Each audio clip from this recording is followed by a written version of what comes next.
विजयनगर साम्राज्य के महाराज कृष्णदेवराय अपनी न्यायप्रियता और विद्या प्रेम के लिए प्रसिद्ध थे। दरबार में अनेक विद्वान और दरबारी उपस्थित रहते, परंतु सबसे चतुर और हाजिर जवाब था तेनालीरामन। दरबार में नई समस्या।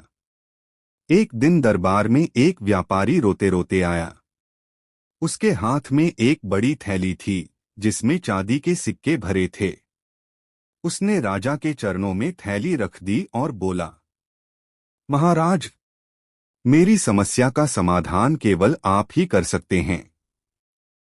कल रात मैंने अपने नौकर पर भरोसा करके उसे सोने की गिन्नियां गिनने के लिए दी। सुबह जब मैंने थैली खोली तो सोना गायब था और उसकी जगह चांदी के सिक्के रखे थे। मेरा नौकर साफ कह रहा है कि उसने सोना वैसा ही रखा जैसा था। कृपया न्याय कीजिए। दरबार में खुसर पुसर होने लगी। यह मामला कठिन था। अगर नौकर ने चोरी नहीं की तो सोना कहाँ गया, और यदि की तो सबूत कहाँ है? मंत्री और दरबारियों की उलझन। महाराज ने मंत्रियों से सलाह ली। एक मंत्री बोला, महाराज, नौकर को कोड़े मारिए, वह सब सच उगल देगा। दूसरा बोला, नहीं महाराज, शायद किसी और ने चोरी की हो। बिना प्रमाण किसी को दोषी ठहराना उचित नहीं। सभी बहस कर रहे थे, परंतु समाधान कोई नहीं निकाल पाया। तभी महाराज ने तेनालीरामन की ओर देखा और मुस्कुराते हुए कहा, रामन, अब इस गुत्थी को तुम ही सुलझाओ। तेनालीरामन की योजना। तेनालीरामन ने कुछ देर सोचा और कहा, महाराज, मैं कल सुबह तक इस चोरी का सच सबके सामने लाऊंगा, पर मुझे व्यापारी और नौकर दोनों को अपने साथ ले जाने की अनुमति दी जाए। राजा ने अनुमति दे दी। आधी रात का प्रयोग। तेनालीरामन व्यापारी और नौकर को लेकर अपने घर पहुंचा। वहां उसने अपने आंगन में एक बड़ा दीपक जलाया और दोनों को बैठा दिया। फिर बोला, मैं जानता हूं कि सोने की चोरी किसने की है। यह दीपक साक्षी है। मैं अभी देवी काली का आह्वान करता हूं। जो भी झूठ बोलेगा वह जलकर भस्म हो जाएगा। इतना सुनते ही व्यापारी और नौकर दोनों डर गए। तेनालीरामन ने आगे कहा, अब तुम दोनों अपनी अपनी थैलियों के पास जाओ और सच बोलो। देवी काली सब देख रही हैं। व्यापारी ने घबराकर कहा, मैंने सच कहा महाराज।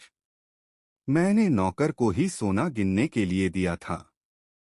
नौकर कांपते हुए बोला, मैंने सोना वैसे ही रखा जैसा था।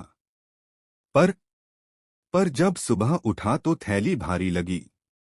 मैंने सोचा शायद मालिक ने सोने की जगह चांदी रख दी हो। तेनालीरामन की चालाकी। तेनालीरामन मुस्कराए। उन्होंने अचानक नौकर से कहा, ठीक है, यदि तुम सच कह रहे हो तो तुम्हारे हाथों से सोने की गंध अभी भी आनी चाहिए, क्योंकि जिसने सोना छुआ होगा उसके हाथों से हल्की सी धातु की गंध निकलती है। यह सुनते ही नौकर के चेहरे का रंग उड़ गया। उसने अपने हाथ पीछे कर लिए। तेनालीरामन ने तुरंत कहा, महाराज, दोषी यही नौकर है। यदि यह निर्दोष होता तो तुरंत अपने हाथ आगे कर देता। इसके मन में अपराध बोध है और इसी से साबित होता है कि इसने ही सोना गायब कर चांदी रखी। नौकर का अपराध स्वीकार। तेनालीरामन की बात सुनकर नौकर घुटनों के बल गिर पड़ा और रोते हुए बोला, क्षमा करें महाराज, मैंने ही सोना चुराकर चांदी रखी थी। मुझे लगा व्यापारी को कभी पता नहीं चलेगा।